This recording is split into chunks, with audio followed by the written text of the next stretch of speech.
Coucou et bienvenue à tous. Donc aujourd'hui ça va être une vidéo un peu blabla en tout genre, même si ça va être centralisé sur un thème en particulier que je vais aborder tout à l'heure. On va commencer d'abord par ma collection de polychromos. Je me suis acheté quelques autres crayons pour compléter ma gamme. Et jusqu'à présent je les avais mis les uns derrière les autres, mais je me rends compte en fait que c'est pas forcément très pratique pour intégrer les nouvelles couleurs, donc j'ai commencé à un peu les espacer par rapport à ce nuancier ici, et d'ailleurs ils sont rangés comme ça dans le magasin, donc ça sera plus pratique pour moi de pouvoir les intégrer. Alors il y en a 120 et là sur les deux pochettes il me semble qu'il y a 25 par pochette, donc du coup ça va un petit peu me gêner, mais bon de toute façon je ne compte pas acheter les 120. Donc je voulais juste vous montrer rapidement voilà l'évolution de ma mallette. Et je voulais en profiter aussi pour vous montrer l'avancée également du nuancier.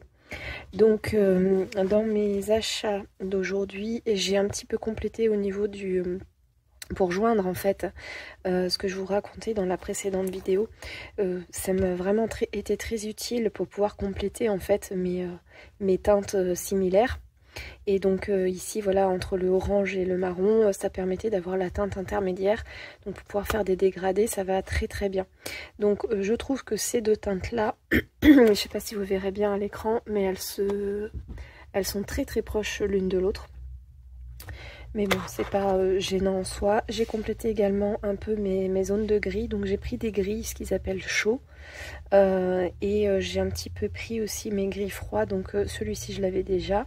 Et j'ai pris celui-ci pour être un peu intermédiaire avec le gris... je sais plus comment il s'appelle celui-là. Et puis, donc j'ai pris celui-là, j'ai dû prendre celui-ci. Et en fait, j'ai choisi des coloris qui pourraient correspondre à un mini-album que je suis en train de faire. Donc je voudrais colorier dans les teintes en fait de l'album. C'est pour ça que j'ai complété un peu cette gamme-là. Même si j'aurais préféré... il y avait vraiment la pénurie dans le magasin, donc j'ai pas pu vraiment avoir celle que je voulais, mais bon, ce sont des couleurs quand même qui m'intéressaient, notamment les gris. Je suis très contente parce que ça va me permettre d'avancer sur un coloriage en particulier. Ensuite, je voulais vous parler rapidement. Alors, je suis passée chez Centracor pour autre chose pour la maison, et du coup je les avais repérés en magasin l'autre fois, et j'en ai une qui est en très mauvais état, donc du coup je m'en suis repris. Je sais plus combien ça coûtait, mais c'était vraiment pas cher, hein. C'était 1,30 €, un truc comme ça. Et puis je suis passée à Nose. Donc j'ai trouvé ces petites lettres, visiblement elles sont adhésives. C'est des lettres un peu style comment on appelle ça, Scrabble. Et voilà, j'avais envie de faire une petite création avec. J'ai trouvé ça assez sympa. Donc on verra ce qu'on en fait. Et voilà, 99 centimes. Ensuite, je suis passée chez Action. Alors je pense que ça c'est une nouveauté. Je les avais pas vues jusqu'à présent. J'aime beaucoup le format comme ça, carré. Alors, les feuilles, c'est du 200 grammes. Il y a 60 pages. Et je cherchais une dimension. C'est pas indiqué, donc on va les mesurer. Mais à vue de nez, je dirais que ça fait du 15. Un peu moins, 14. C'est un format donc qui est pas tout à fait carré. Mais je pense qu'au niveau des pages, ça doit l'être quand même. Là, je suis, on va dire, à 13,5. Et là, je suis à 14. Elles sont légèrement rectangulaires. Au niveau du papier, ils disent que c'est du papier aquarelle. J'ai un doute. Je pense que c'est les mêmes papiers. Je ne l'ai pas sous la main. Mais c'est un papier qui est texturé d'un côté et qui est plutôt lisse de l'autre. Mais je ne sais pas comment vous expliquer. Il est un petit peu rêche. Donc je ne sais pas comment l'eau va réagir. Donc bon, on verra bien. Sinon je comptais pas forcément l'utiliser au niveau de l'aquarelle, mais plutôt du collage. J'ai vraiment envie de m'y essayer. Ça va être l'objet de la prochaine blabla. Donc voilà, Watercolor Book. Et au départ, j'étais allée pour les blocs de papier 2020 là, qui sont sortis. Je les ai trouvés très très jolis, mais j'ai résisté parce que malgré qu'ils soient très jolis, j'avais pas forcément de projet à faire avec, et puis j'avais pas forcément non plus d'inspiration. Donc c'est vrai que ce sont des feuilles qui sont très jolies intactes, mais après à découper, je suis pas sûre que ça aurait correspondu à mes projets. Donc voilà, le carnet se ferme avec un élastique. Il y en avait 3 différents. Il y en avait un beige et il y en avait un peu dans les tons de rose, je crois. Le rose, il y avait un papillon derrière, et le beige, j'ai pas regardé. Donc voilà, j'ai pris un tout simple, je cherchais pas forcément. Mais je les trouve c'est très sympa en termes de taille. Et ensuite, alors, l'objet un peu du délit. Je ne sais pas si vous connaissez, la Dream Team nous a concocté des collections de papier et d'images à détourer ou à coller. Donc moi j'ai pas d'imprimante couleur, j'ai qu'une imprimante noir et blanc. Et puis de toute façon elle prend pas vraiment les papiers qui soit très épais, du moins quand j'avais essayé le 220 grammes, je crois qu'elle l'avait pas pris. Là j'ai imprimé sur du papier 160 grammes, donc je suis allée dans un magasin qui s'appelle Bureau Vallée. Je pense qu'il y en a partout en France. Et au niveau des tarifs, j'ai payé 45 centimes TTC la feuille, enfin l'impression, et la feuille elle était à 10 centimes. Sachant que visiblement on peut venir aussi avec son propre papier, donc il faudrait que je vois à l'occasion si ça me correspond, parce que là j'ai imprimé une vingtaine de pages, si je continue sur ce système là ou pas. En tout cas c'était très facile d'utilisation et voilà, c'était en libre service, elle m'a expliqué 1 ou 2 fois et après ça allait. Donc revenons-en à notre Dream Team. Ce sont 4 youtubeuses qui ont organiser ça, qui crée ces fichiers pour nous, qui sont disponibles par téléchargement. Il suffit d'aller sur une des 4 chaînes. Donc je vais pouvoir vous en citer 2. Malheureusement les 2 autres je les connais pas par cœur. Je vous les mettrai le lien de leur chaîne en barre d'infos, mais là au moment où je tourne je pourrais pas vous dire. Donc la première c'est Célie Scrap et la deuxième c'est You. Je sais pas si c'est pas Laurie Création, mais je vous mettrai les liens. N'hésitez pas à dérouler, c'est dans la barre d'infos. Donc elles nous ont sorti, ça c'est la 3e, je vous le montre vraiment dans le désordre, qui s'appelle Sur un air steampunk. Donc moi j'ai pas tout imprimé parce que cette collection là elle fait 45 pages. Donc il y a des images, il y a des écritures, et je vais vous montrer un peu ce que j'ai imprimé. Donc j'ai fait une petite sélection parce que c'était vraiment pour tester au niveau du papier. Là c'est du papier, donc je vous disais 160 grammes, il est très lisse et il est assez comment dire, pas brillant, un peu glacé, mais très légèrement. Donc on verra. Donc on a ces petites images là, donc vraiment n'hésitez pas à aller voir sur leur chaîne, notamment celle de Célie Scrap qui nous fait la présentation intégrale des fichiers qui sont à télécharger. Donc c'est un seul PDF et puis après vous imprimez les feuilles que vous voulez. Donc ensuite, j'ai choisi d'imprimer celui-ci. J'ai bien aimé en fait ces versions en noir et blanc. Parce que du coup, comme je commence un peu le coloriage avec les polychromos, je pense que je vais bien m'éclater pour faire ces petites colos. Et puis après, on peut très facilement détourer les personnages et venir les intégrer sur un fond. Celle-ci, on pourrait éventuellement aussi, mais comme le fond est aussi un peu travaillé, je pense que je les utiliserai plutôt en cadre, ceux-là. Donc le corbeau, je suis un petit peu moins fan. Mais bon, comme j'aimais beaucoup ces deux-là et celui-ci, voilà. Je chercherai quand même à l'utiliser. J'aurai quand même des idées, je pense, quitte à peut-être camoufler la tête par autre chose. Ça peut être aussi une idée. Ensuite, on a tout un système d'engrenage. Donc j'aime beaucoup aussi. Célie, je crois que celui-ci, elle l'a utilisé détouré, il me semble. Donc chacune fait des créations sur leur chaîne respective avec ces collections-là. Et voilà, je trouve ça super. Donc je sais plus si je vous l'ai dit, c'est sur un air steampunk. Donc ça, j'aime beaucoup aussi celui-ci. Celui-ci est très beau. J'avais pas forcément fait attention en regardant les fichiers. C'est vrai qu'on n'a pas la même vision des choses quand on voit sur l'écran que quand on voit sur du papier. Enfin, c'est mon avis. Donc on a aussi ces images avec des machines un peu à vapeur. On a une jolie petite maison aussi. Donc c'est très très joli. J'ai vraiment très envie de me remettre un peu dans le steampunk. Donc ça tombait vraiment à pic, ces collections. Celui-ci, je l'adore. Il existe aussi en version A4. Mais je trouvais que c'était peut-être un petit peu trop gros. Je voulais vraiment garder quelque chose. Enfin, je veux le garder le plus intact possible. Donc je voulais pas l'imprimer en trop gros non plus.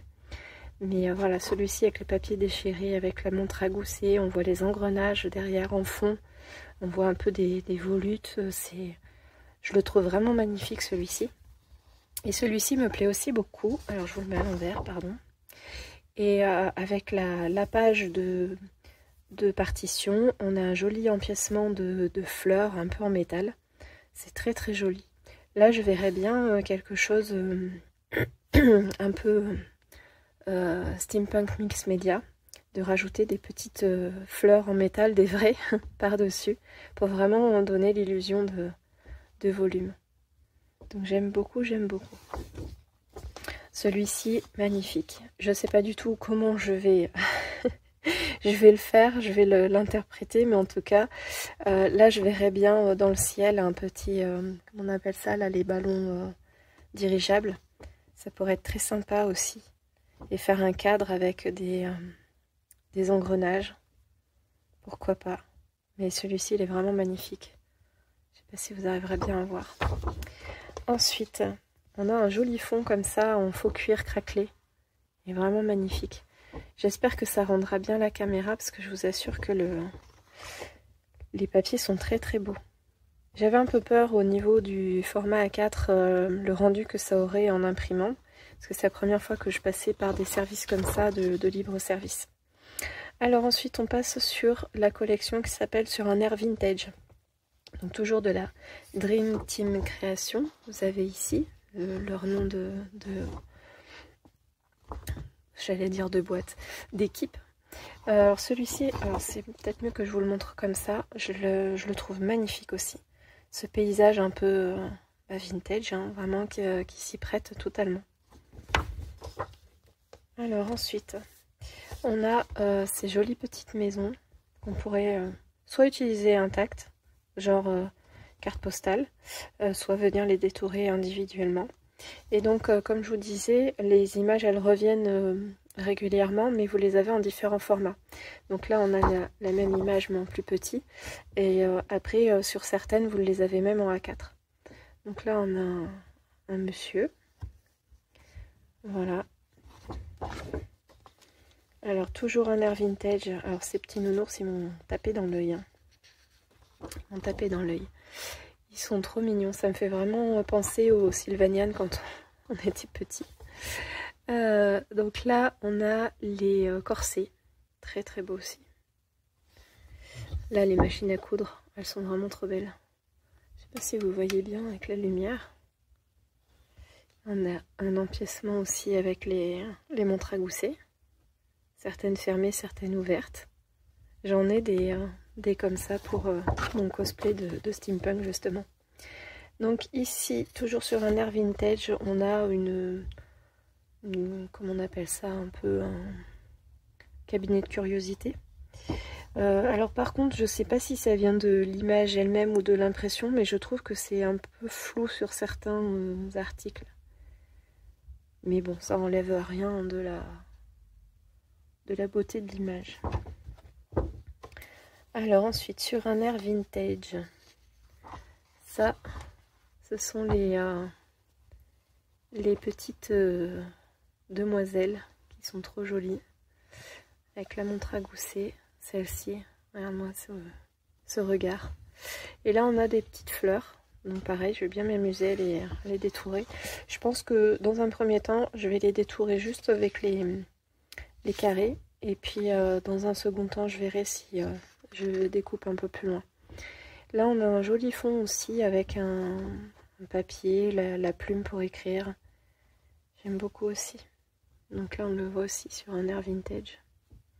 On pourrait totalement réutiliser d'ailleurs le logo pour mettre sur une carte ou même intégrer sur une créa.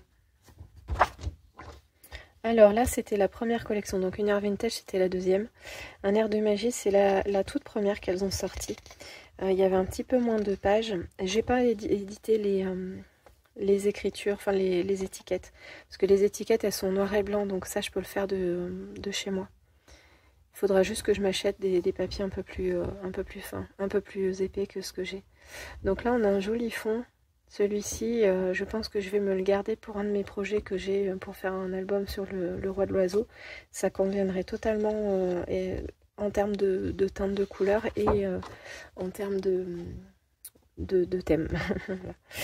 Donc là c'est pareil, on a un joli fond. Donc c'est des fonds qui mesurent un peu moins, on est à un peu plus de 19,5 et en hauteur on est à 20 à peu près. Donc pour mettre dans un album 20-20, c'est voilà, c'est parfait. Alors ici j'avais beaucoup aimé aussi cet assemblement de petits éléments découpés, enfin déchirés, un peu comme un mood board.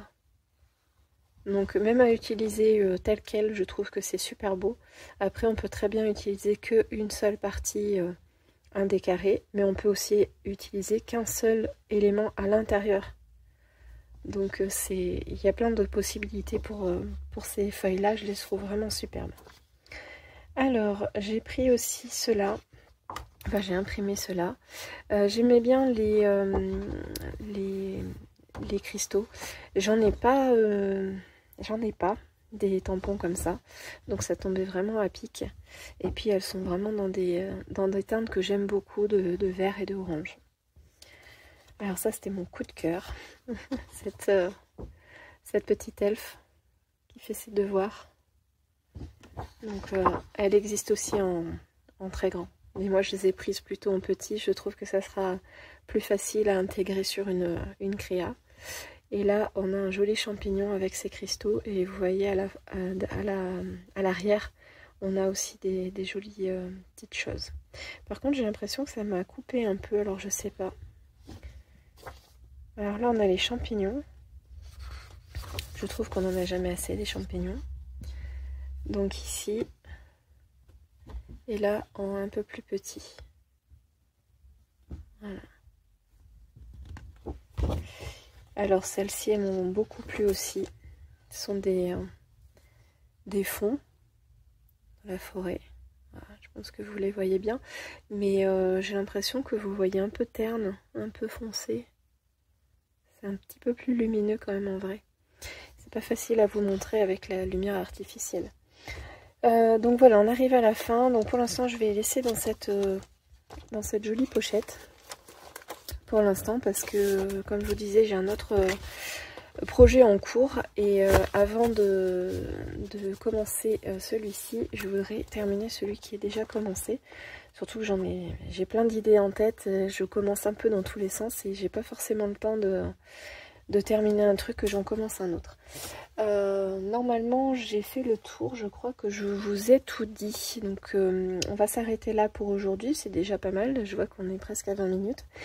Et puis je vous dis à très bientôt pour une prochaine vidéo, et certainement pour une création avec une de ces jolies images.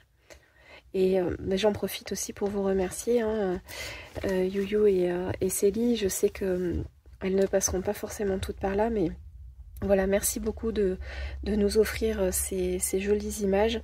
Ça prend énormément de temps à réaliser, donc merci beaucoup pour ces jolies choses qui vont nous permettre de débuter un peu le hard collage.